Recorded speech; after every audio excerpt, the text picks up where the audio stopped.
Hello everyone. In previous lecture we discussed about the definition of pathology, scope of pathology, basic branches of pathology, applied pathology, biopsy and surgery, autopsy pathology and post-mortem changes. Now we are going to discuss our second topic is clinical pathology. Clinical pathology is a medical specialty that is concerned with the diagnosis of disease based on laboratory analysis of bodily fluid or body fluid.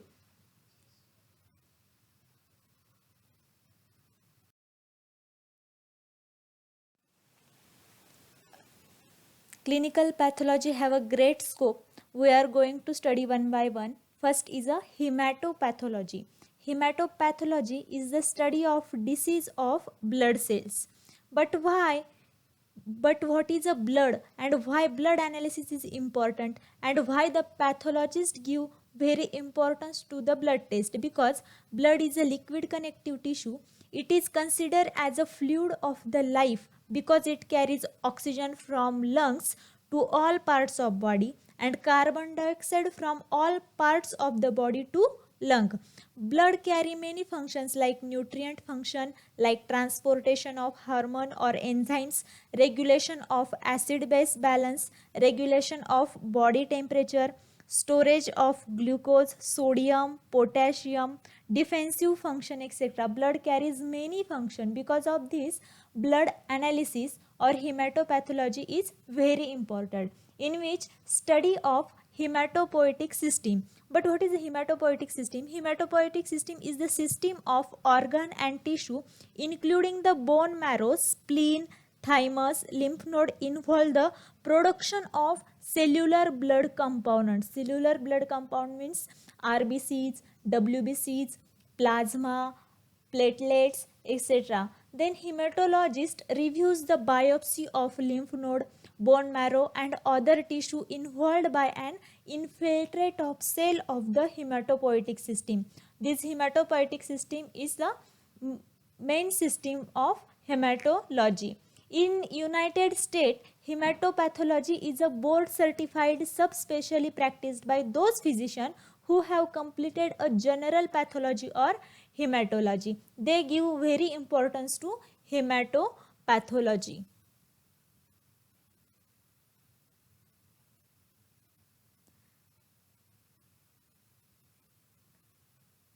Next one is molecular pathology. Molecular pathology study based on the DNA or RNA. Molecular pathology means this study based on the DNA or RNA. Because in cancer condition, the abnormal cells growth occurs or mutation or alteration of DNA of function in occur. Therefore, the molecular pathology is very important to genetical level.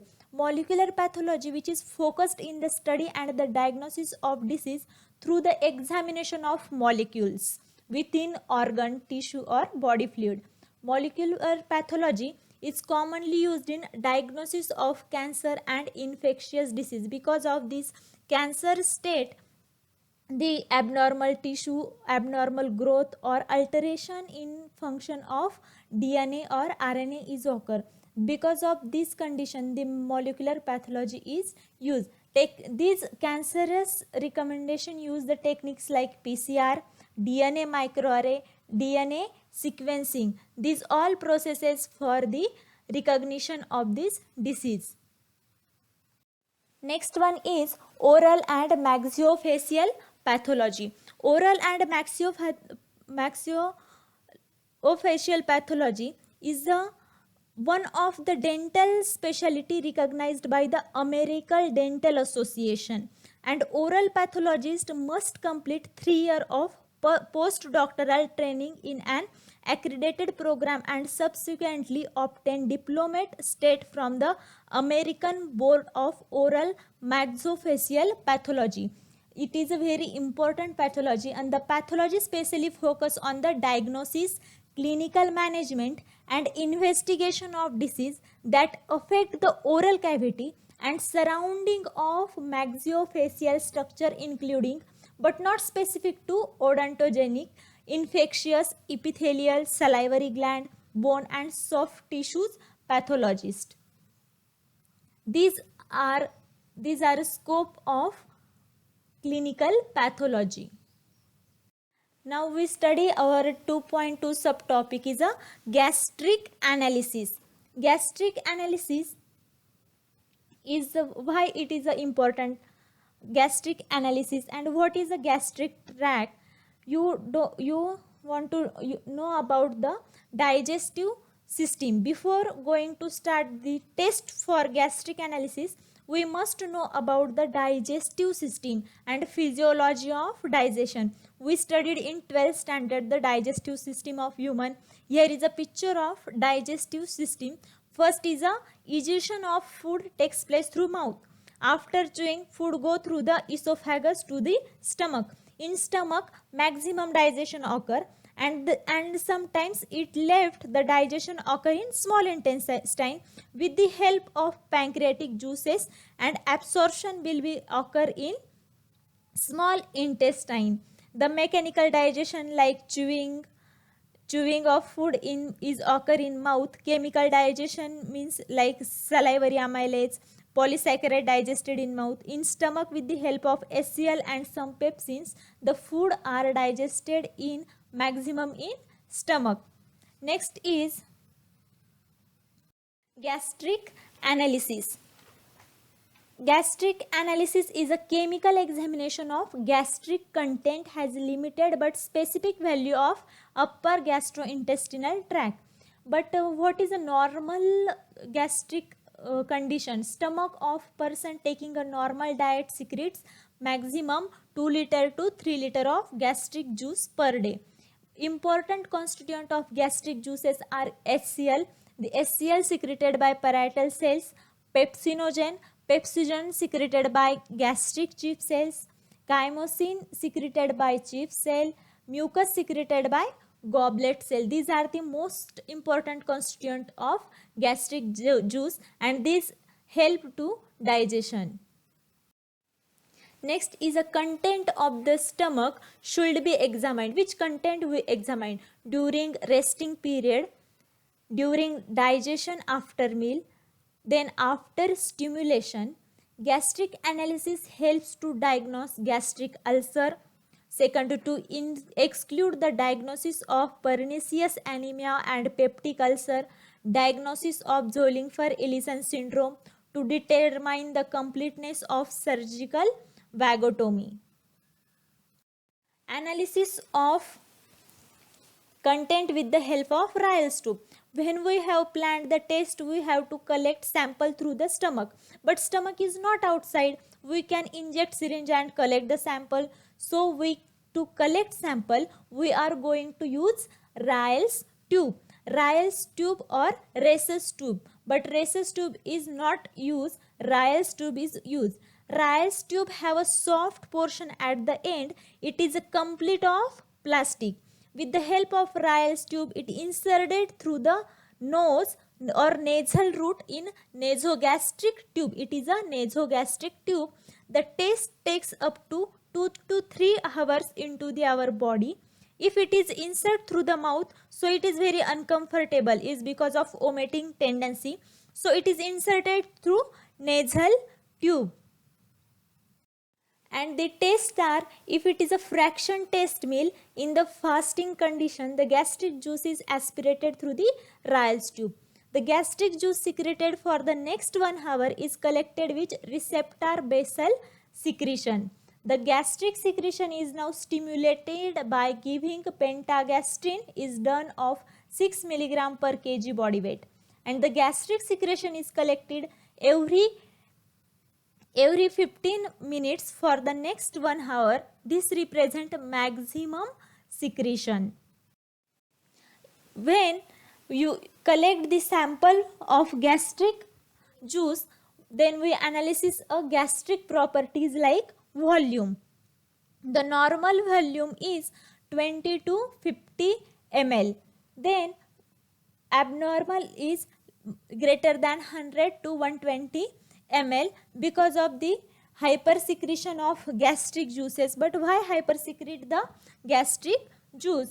because of parietal cells and some mother cells has been hyperactivated, hormonal imbalance and more secretion of gastric juice. Next is a retention due to delayed emptied. Delayed emptied means if content of stomach is not empty on time. Regurgitation of duodenal content means reverse peritharsis, means content of intestine will revert by stomach.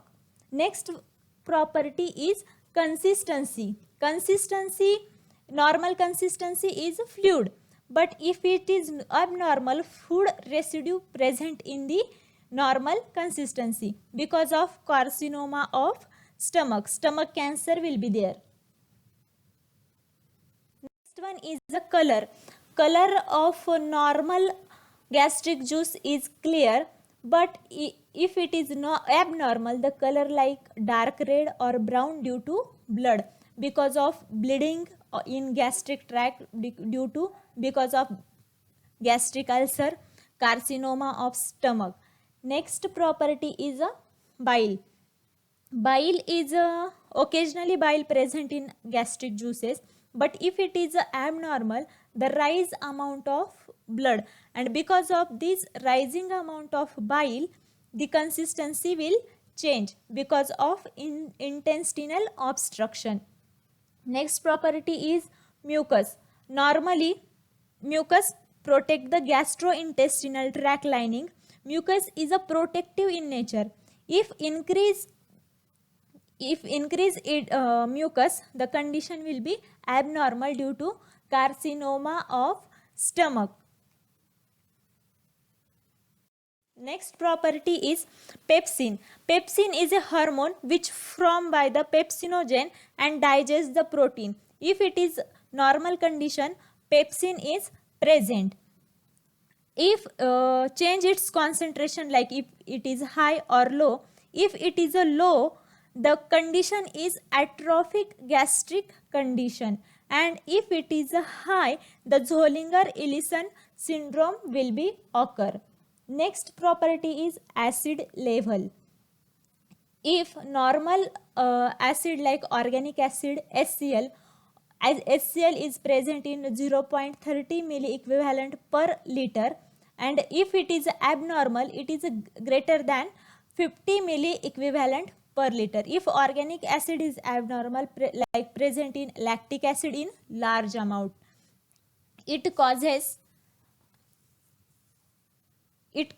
the hypochloridria and achloridria. No HCl but pepsin is present.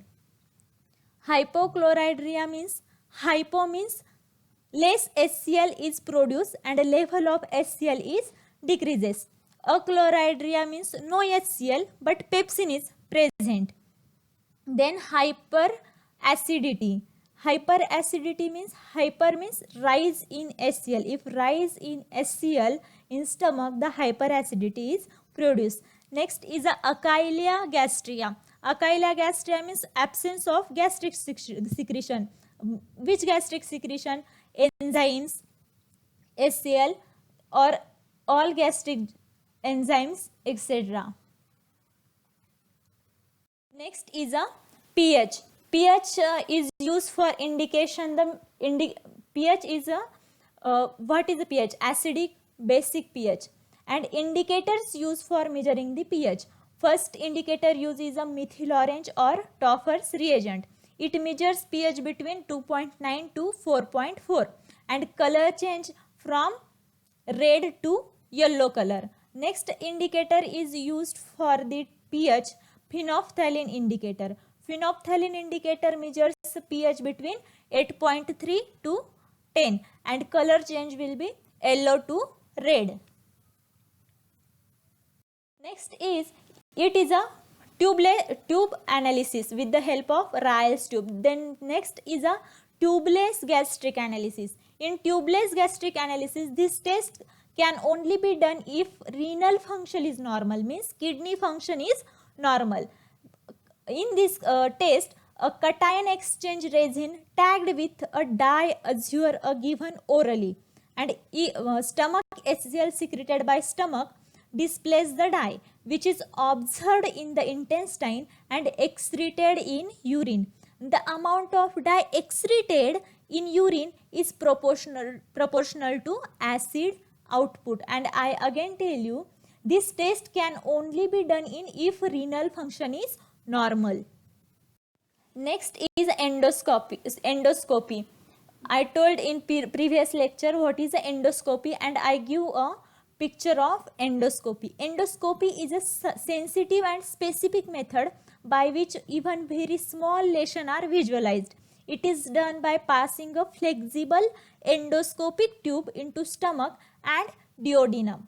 The interior of the esophagus, stomach and upper intestine is visualized.